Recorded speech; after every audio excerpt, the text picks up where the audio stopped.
네, 안녕하세요. 반갑습니다. 우리 슬기로운 부모님들 네, 채널 안에서 날마다 더 가까워지는 기분이 듭니다. 오늘은 제가 강연 때마다 정말 빠짐없이 늘 듣는 질문에 대한 답변을 영상으로 드리려고 합니다. 자, 초등 한자 어디까지 해야 되나요? 꼭 해야 되나요? 어떻게 해야 되나요? 안 하면 안 되나요? 라는 질문까지 다양하게 들어봤는데요. 자, 결론부터 말씀을 드릴게요. 한자는 알면 유리합니다. 근데 왜 유리한지를 아셔야 돼요. 한자는 무엇에 도움이 되는 걸까요? 그렇습니다. 맞추셨죠? 네. 바로 국어 어휘를 위해서 필요한 거예요. 그러니까 한자를 많이 다양하게 알고 있는 아이들은 국어 어휘력이 높을 가능성이 굉장히 높다는 거고요. 이후에 문해력, 그리고 새로운 개념들을 습득할 때 상당히 도움이 되는 게 사실입니다. 그런데 그렇다고 해서요, 너무 비장해지시면 안 돼요. 너무 심각하게 여기까지만 보시고 오늘부터 한자 시작해야 되겠다, 한자 책 주문해야지, 한자 학습지 시작할까, 한자 검정시험 준비해야 될까 하시면서 한자와 관련된 어떤 큰 공부를 시작을 하시려고 하시는데요. 한자는 초등 시기에 공부로 시작하시거나 접근하실 이유가 없는 과목이에요. 자, 우리 부모님들이 한자를 공부로 접근하지 않으면서 우리 아이들이 되도록 많은 한자를 통해서 국어 어휘력을 높일 수 있는 방법을 소개해 드리려고 합니다. 자, 이미 하고 계시는 분도 많이 계시겠지만요, 조금 더 박차를 가해 주세요. 제 개인적인 경험을 예로 말씀을 드리면, 한자로 이루어진 국어 어휘들이 등장할 때마다 그 어휘가 어떤 한자로 이루어져 있는지에 대해서 많은 대화를 나누었거든요. 그 방법을 소개해 드리려고 합니다.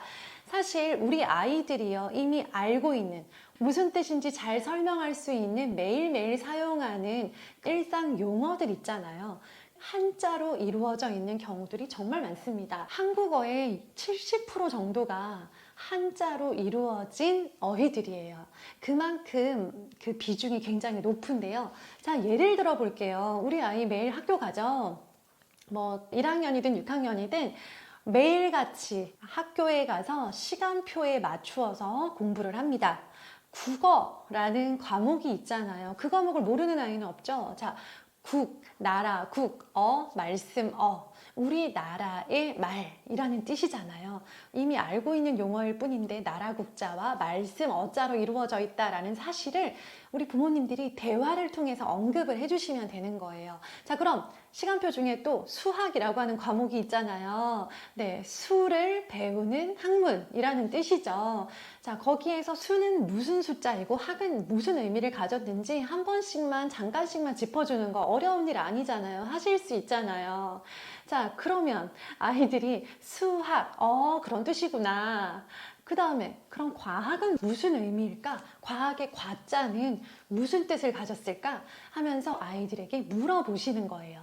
그러면 아이들이 정답을 맞추기도 하고 못 맞추기도 하는데요. 맞추냐 못 맞추냐는 중요한 게 아니고 큰 의미가 없어요. 과자는 무슨 과자지? 하면서 궁금해하는 것, 그리고 그것을 유추하기 위해서 생각하는 것, 그 자체에 굉장히 큰 힘이 있다라는 거 기억해 주세요. 자, 그리고 나면 우리 아이가 학교에서 돌아다니면서 마주치는 환경에 대해서도 생각을 해볼게요. 우리 전국에 있는 초등학생들이 가장 사랑하는 학교에 어느 교실이 있습니다. 바로 급식실이죠. 급식실 무슨 한자야? 맞춰봐.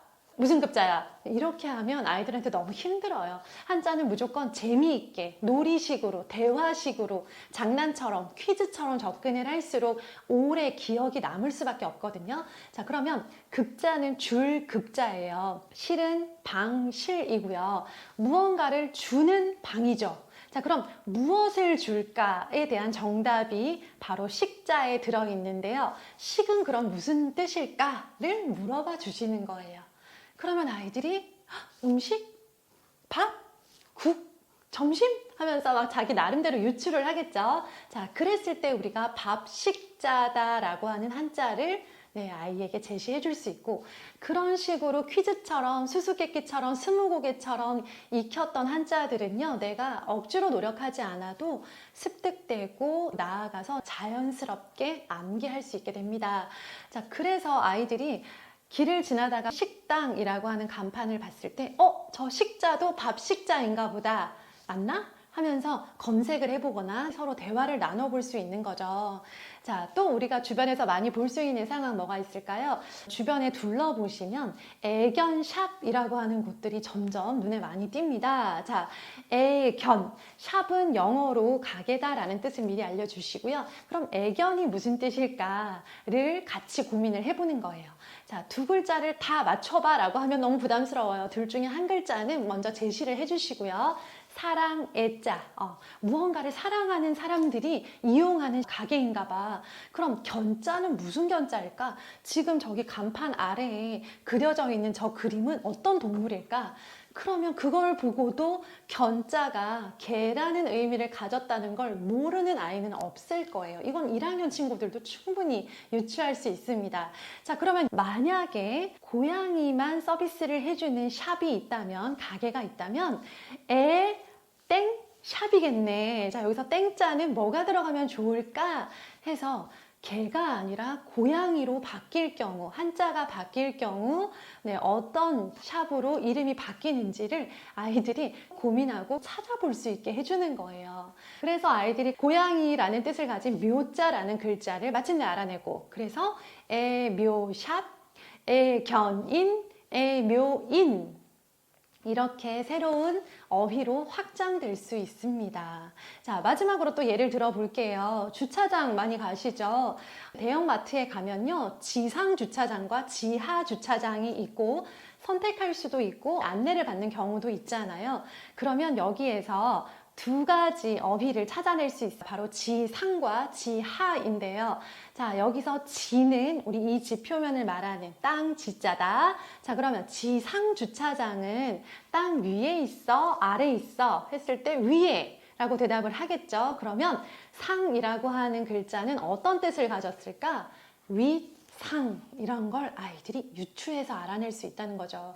반대로 지하 주차장은 땅의 위일까 아래일까? 아래요 하면요, 네, 아래 하자야 하면서 지상과 지하를 구분할 수 있게 되고, 상과 하가 서로 반대이기 때문에 지상과 지하라고 하는 반의어까지 결국 국어 어휘를 많이 갖는 것이라고 하는 목표에 가까이 갈 수 있게 되는 거죠. 되게 재밌어요, 해보시면.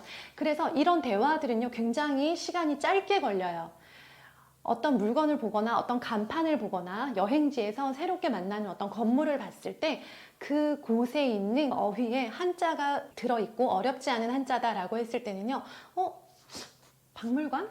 박물관? 무슨 뜻이지? 박은 무슨 뜻이지? 하면서 그 자리에서 바로 검색을 해보거나 서로 의미를 유추해보는 그런 놀이, 대화 등으로 이어갈 수 있어요. 사실 근데 우리 부모님들 지금 이거 영상 보시면서 해주면 좋긴 하겠다. 근데 귀찮아 라는 생각 드시죠? 네, 엄청 귀찮아요.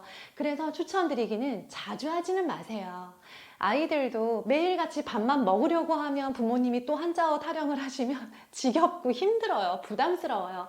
그래서 요일을 정하시는 거예요. 우리 집은 매주 토요일 저녁 식사를 할 때, 혹은 주말에 한 번, 혹은 우리 집은 수요일에 아빠가 일찍 오시면 다 같이 모였을 때 한자어로 된 퀴즈를 하나씩 준비하자. 그래서 내가 낸 퀴즈를 엄마가 맞추고 아빠가 낸 퀴즈를 내가 맞추고 하면서 서로가 준비한 그 퀴즈, 한자로 이루어진 어휘들을 가지고 뜻을 유추해보고 검색해서 확인하는 그 과정까지를 그냥 우리 집의 즐거운 대화 패턴으로 만드시고요. 이게 별것 아닌 것 같아도요, 쌓이면 그 양이 어마어마해요.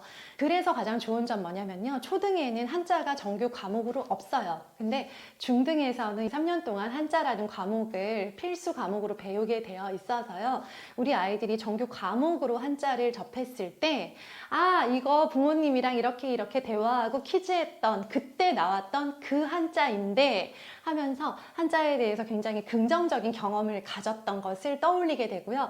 그러고 나서 과목에 마음이 열린 상태에서 공부를 해 나가면 됩니다. 자, 오늘부터 우리 집은 한자어 유추하기 퀴즈를 하는 집이다 라고 생각을 하시고 툭툭 던져주시되 너무 비장하게 시작하지 마시고 영상을 보신 분, 엄마든 아빠든 오늘 한자어 아이에게 퀴즈로 낼 한자어 하나를 골라주세요. 자, 그래서 오늘의 댓글 미션 있습니다. 자, 오늘은 내 주변에 있는 아이가 잘 알고 있는 한국어 어휘인데 한자로 되어 있어서 그 뜻을 유추할 수도 있겠다라고 생각되는 어휘 하나씩만 골라서 댓글로 남겨주세요.